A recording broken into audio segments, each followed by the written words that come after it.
certeza já estávamos aguardando muito antes. Mestre amado, dá-nos o indispensável entendimento das lutas que enfrentamos, entendimento das dores oriundas justamente daqueles que mais amamos, que saibamos compreendê-los e perdoá-los. Por mais profundamente nos tenham magoado, propicia-nos podermos abençoá-los. Imuniza-nos, Senhor, contra o ressentimento e que a ingratidão recebida não nos impeça de continuar a amá-los. Se não logramos superar de imediato as mazelas do nosso mundo íntimo, que isto não nos seja motivo para nos chafurdarmos mais ainda nele. Todos somos enfermos da alma e és o nosso divino médico. Cura-nos a nós e aos nossos irmãos, tão ou mais doentes que nós mesmos. A nossa exposição de hoje está com o nosso colega André. Boa noite a todos. Bem-vindos ao Recanto de Luz. Na noite de hoje, o nosso tema é baseado na obra Saúde, uma psicografia de João Nunes Maia, pelo Espírito Miramês. E o capítulo desse livro também se chama Saúde. Quando a gente começa a estudar um tema, às vezes, a gente precisa buscar o significado desse tema, dessa palavra. E foi o que fizemos. Buscamos o significado da palavra saúde. Então, saúde, pelo senso comum, pelo que normalmente as pessoas pensam, é a ausência de doenças, é sinônimo de bem-estar. Bem, mas agora uma definição mais técnica, feita pela Organização Mundial da Saúde em 1949. Diz o seguinte: saúde é um estado de completo bem-estar físico, psíquico e social, e não apenas a ausência de doenças. Então, nessa definição, a saúde é algo mais amplo, não apenas a ausência de doenças, que normalmente todos nós pensamos.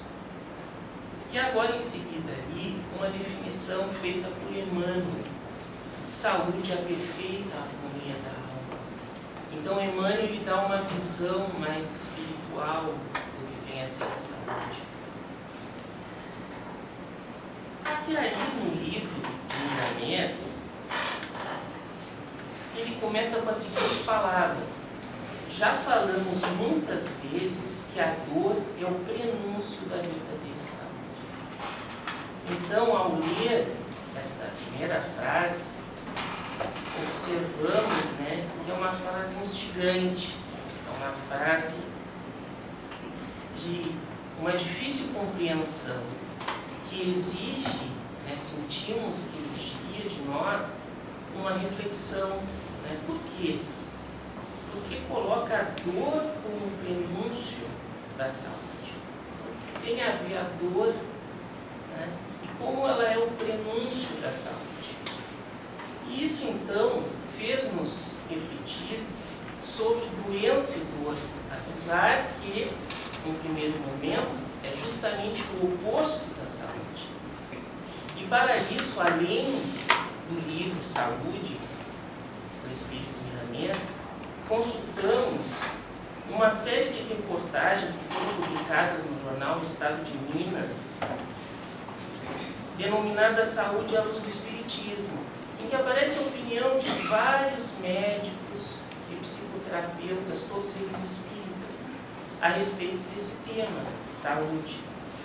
E também a obra Cura e Autocura, uma visão médico-espírita, pelo médico Andrei Moreira, que também é espírita.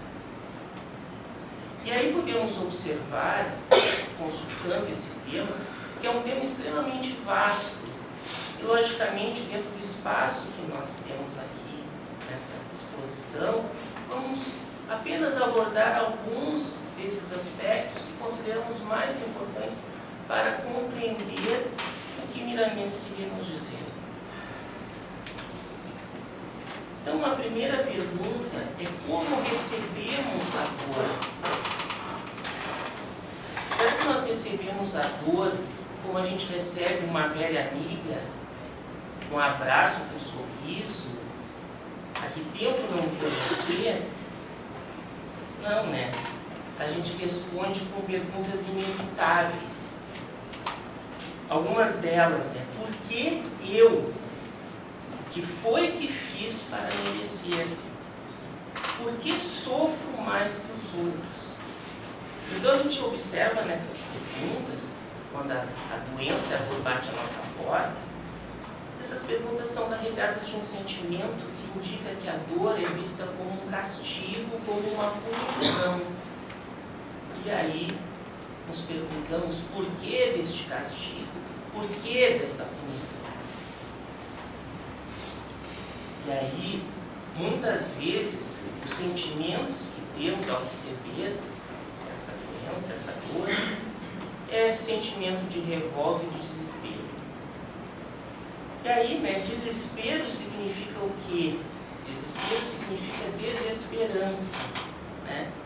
E o que é desesperança, né? Dá para dizer assim, é algo mais ou menos oposto à fé. Então, quem se desespera está fraquejando na sua fé. Se fraquejamos na nossa fé, podemos pensar assim, mas por que então orar? E se não oramos, não nos conectamos com Deus, não nos conectamos com os espíritos superiores, os espíritos, nossos anjos tutelares, não nos conectamos com Jesus, nós nos conectamos com a esfera maior. Pelo contrário, nos afastamos. Isso é bom? Claro que não. Isso só aprofunda a nossa doença e a nossa dor. Nos faz mergulhar na depressão, na desesperança, no desânimo.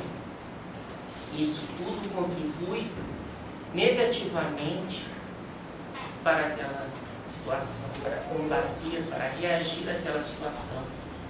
Então observamos que muitas vezes é essa atitude, fruto de uma visão equivocada da doença e da dor. Como dito há pouco, a dor como um castigo, como uma punição. E isso é o que no Evangelho segundo o Espiritismo chama-se mal sofrer.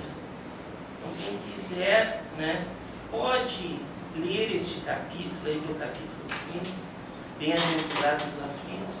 Tem várias considerações sobre essa questão do bem e do mal sofrer. Mas a pessoa que age dessa forma é a pessoa que sofre de uma maneira equivocada, de uma maneira errada. E isso então, essa visão equivocada da doença e da dor nos exige uma nova visão. E aí a gente podia pensar o seguinte, ao invés dessas perguntas, a gente pode fazer outras perguntas. Então, quem sabe, reformulamos nossas perguntas a respeito da doença e da dor. Então, a primeira pergunta que a gente pode fazer é para que a dor? Não, por quê? Para que a dor? Qual o objetivo da dor?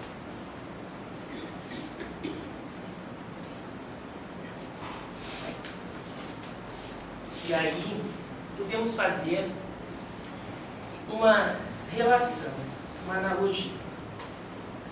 Bem, se nós quisermos, por acaso, tomar uma atitude de rebeldia frente às leis biológicas, uma coisa que a gente pode fazer é trancar a respiração, não querer respirar.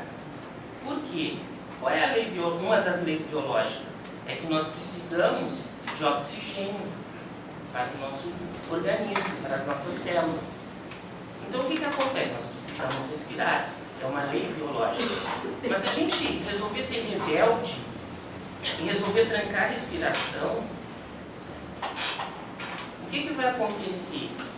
A gente vai estar pela nossa vontade tomando uma atitude, uma ação contrária a essa lei biológica. E qual vai ser a reação? A reação vai ser a seguinte: o nosso organismo ele tem um mecanismo automático, independente da nossa vontade, que vai fazer a gente se sentir muito mal. E a gente não vai aguentar muitos minutos, muitos segundos. A gente não vai aguentar. O que vai acontecer? A gente vai conseguir, né, liberar e inspirar o ar. Né? Vai parar aquele trancamento da respiração e nós vamos inspirar o ar. Então essa vai ser a reação do nosso organismo diante dessa atitude de rebeldia perante uma lei biológica. Agora, se a nossa atitude de rebeldia é perante as leis divinas, então, por exemplo, ao invés de a gente desafiar essa lei, né, que é essa lei biológica, que é a lei da respiração, do oxigênio, a gente resolver se rebelar contra a lei do amor. O que significa isso? Né? Nas nossas atitudes, a gente não seguir a lei do amor, não seguir os ensinamentos que dizem respeito ao amor, não seguir os ensinamentos de amar ao próximo, de ajudar ao próximo, de praticar a caridade, de ser compreensivo, de ser amigo, de ouvir. Então, se a gente começa a se rebelar contra essa lei divina, o que vai acontecer? Nós estamos também fazendo uma ação de acordo com a nossa vontade.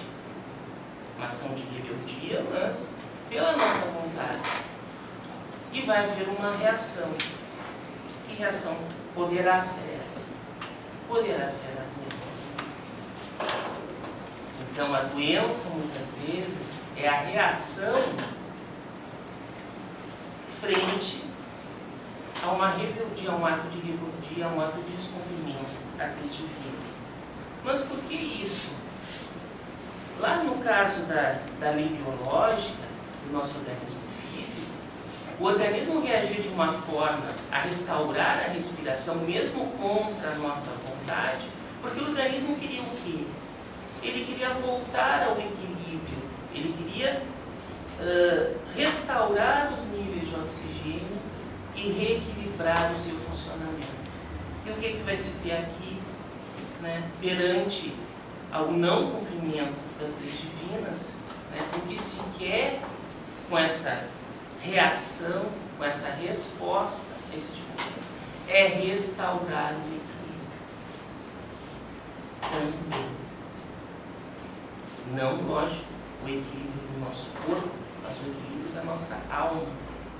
Pois é a nossa alma que está desafiando as leis divinas. E aí nós podemos dizer o seguinte, que nessa analogia a gente pode dizer que o amor é o oxigênio do espírito. Então, da mesma forma que o nosso corpo, ele exige que nós respiremos, que nós usemos o oxigênio, é vital para ele, senão ele padece, o nosso espírito também precisa de amor. Ele precisa se nutrir de amor, senão ele padece também.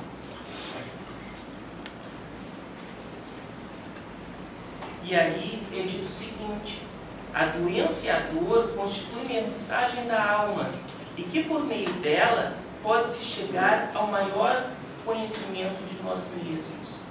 Por que isso? Porque se a dor então tem a ver muitas vezes, a doença tem a ver muitas vezes com as nossas atitudes erradas, com o nosso sair dos trilhos, né?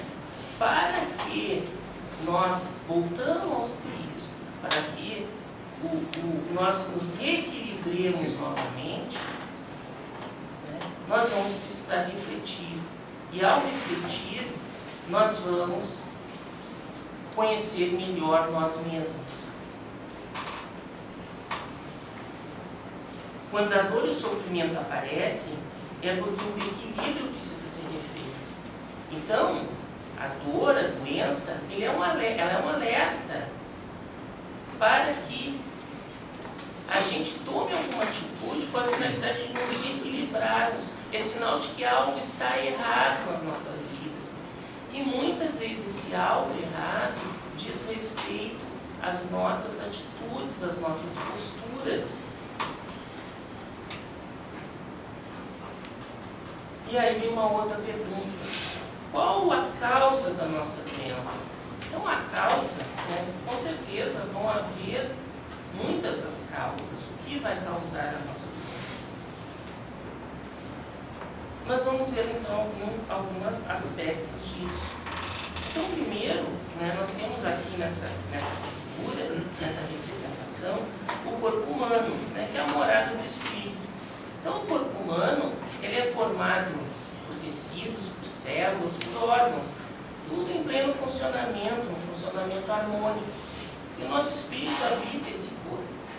E esse corpo humano, ele é formado por células. Todo o corpo humano, todos os órgãos, todos os tecidos são formados por células. E a célula humana, que a gente pode dizer que é uma fábrica da vida, ela pode ser representada por essa figura. Então, o que a gente observa, o que a gente pode destacar nessa figura? A gente vê ali no centro dessa célula o que a gente chama de núcleo celular. E o núcleo celular, ele contém todo o material genético que a gente possui. Inclusive, todas as predisposições para as doenças. Essa célula, ela funciona, como está dito ali, como uma fábrica. E o núcleo é o que manda nessa fábrica. Esse material genético manda nessa fábrica. Isso aqui funciona como uma fábrica mesmo. Por quê? Porque tem um entra e sai ali de moléculas. Moléculas entram como se fossem matérias-primas dessa fábrica e saem os mais diversos produtos. Isso tudo despende muita energia para que ocorra. As várias reações que ocorrem aí, todas elas despendem de muita energia, são muito dependentes de energia. E essas moléculas aí que estão circulando nessas células, que entram e saem dentro dessas células, são as mais variadas. Mas, por exemplo, tomando como exemplo, a gente tem aqui a molécula da água, que é formada ali, como está se vendo, por um oxigênio e dois hidrogênios, H2O.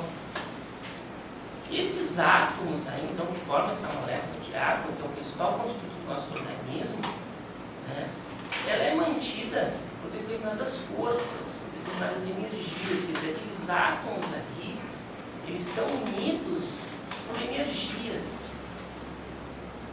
E a gente pode ver na outra figura, ali, mais abaixo, que as próprias moléculas de água, elas são atraídas umas às outras por outras formas de energia.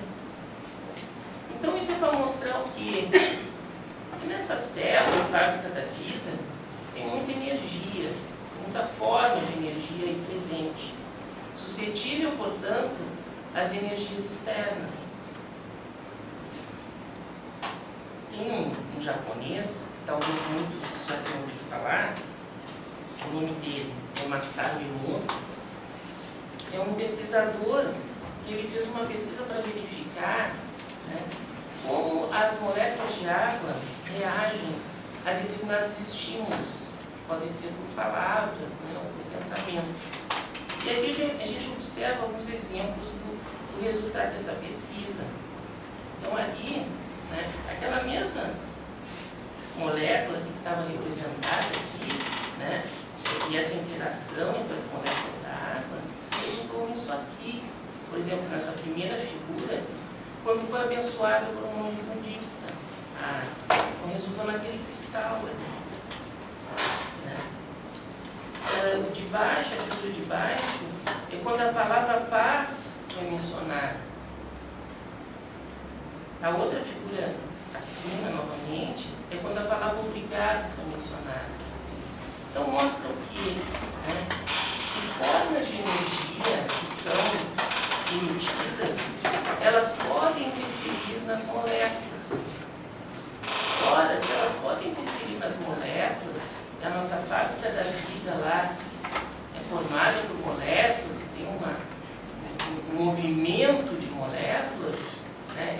energias, né, que transformam essas moléculas não vão transformar o funcionamento daquela célula, não vão influenciar o funcionamento daquela célula para o bem ou para o mal, porque lembrando aquela célula ali, né, tem gatilhos para iniciar as doenças que nós temos predisposição.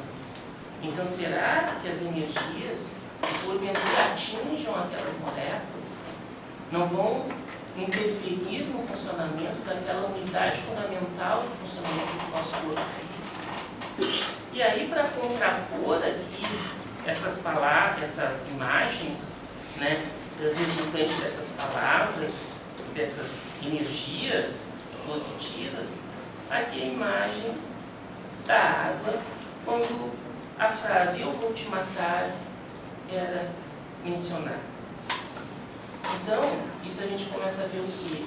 A força do pensamento, o pensamento ser positivo, ser negativo, ele tem um grande efeito, né, sobre, né, todo o funcionamento do nosso organismo. Porque tem um efeito sobre as moléculas, tem um efeito sobre todas aquelas substâncias lá que são, de alguma forma, ligadas à energia. A gente tem que lembrar que nós vivemos imersos num oceano de energias positivas e de energias negativas. E nós é que sintonizamos com essas energias, de acordo com nossa frequência vibratória. Então nós podemos tanto nos conectar com energias positivas como com energias negativas. E lógico, né, a conclusão óbvia aqui pelo que a gente viu é que se a gente se conecta com essas energias positivas, com as energias do plano superior, nós vamos estar levando essas energias lá para as nossas células. As nossas células vão estar sendo bombardeadas por essas energias positivas, com efeitos benéficos. Agora, se nós nos conectarmos com energias inferiores, ou seja, se predominar na nossa mente os maus pensamentos, que tipo de energia a gente vai estar levando às nossas células? Que tipo de energia estará bombardeando as nossas células?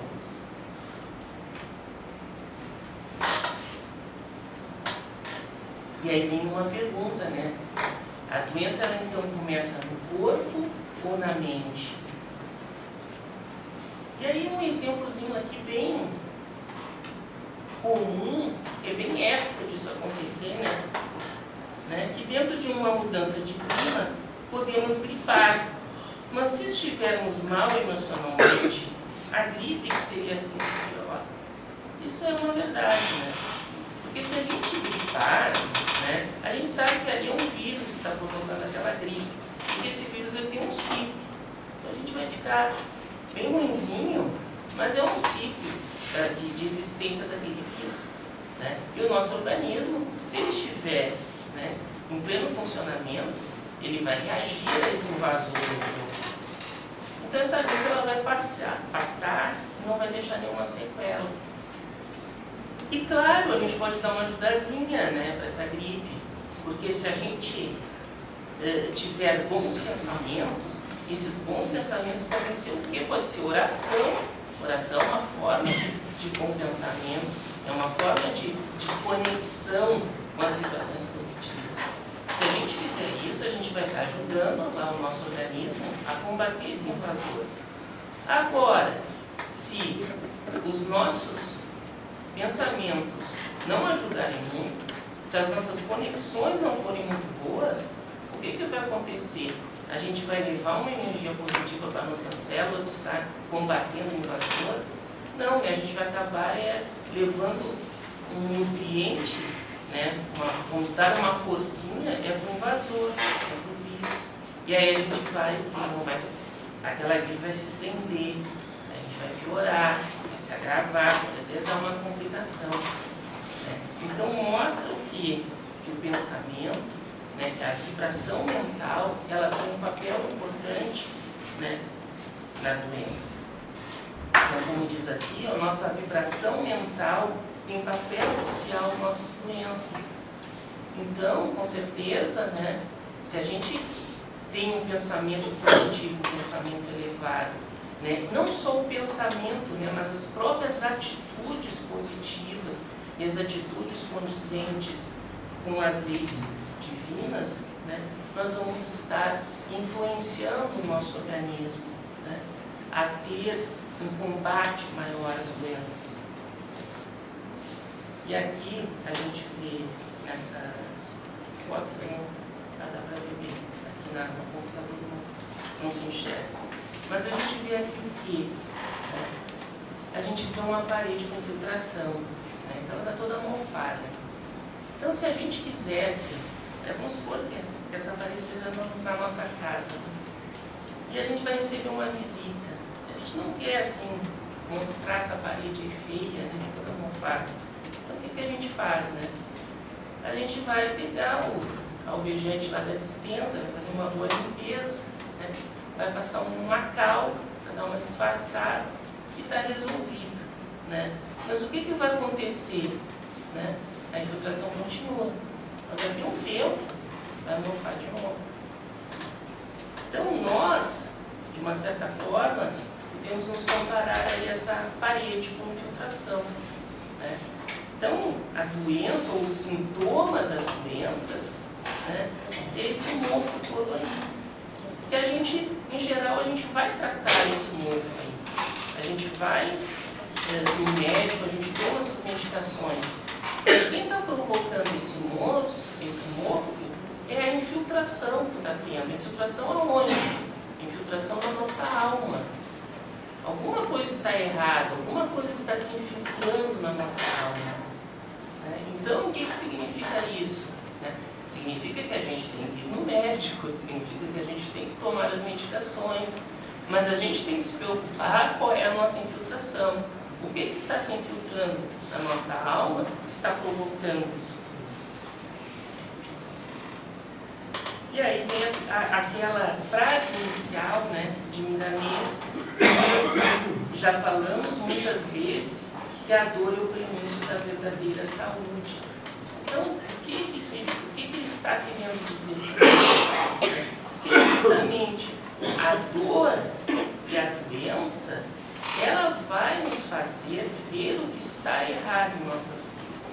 Ela vai promover uma reflexão em nossas vidas, uma mudança nas nossas atitudes. E essa mudança, que nada mais é do que nos reequilibrarmos, né, depois de passarmos por um desequilíbrio, é que vai nos levar a uma verdadeira saúde. Né? Lembrando o que Emmanuel disse, né, que a saúde é a harmonia da alma. Para eu ter essa harmonia da alma, a dor, a doença, ela vai ser uma oportunidade para eu rever conceitos e buscar essa harmonia. E dessa forma, então, encontrar a saúde. O adoecer é o caminho para a cura. Então, né, complementa aquela frase ali, né?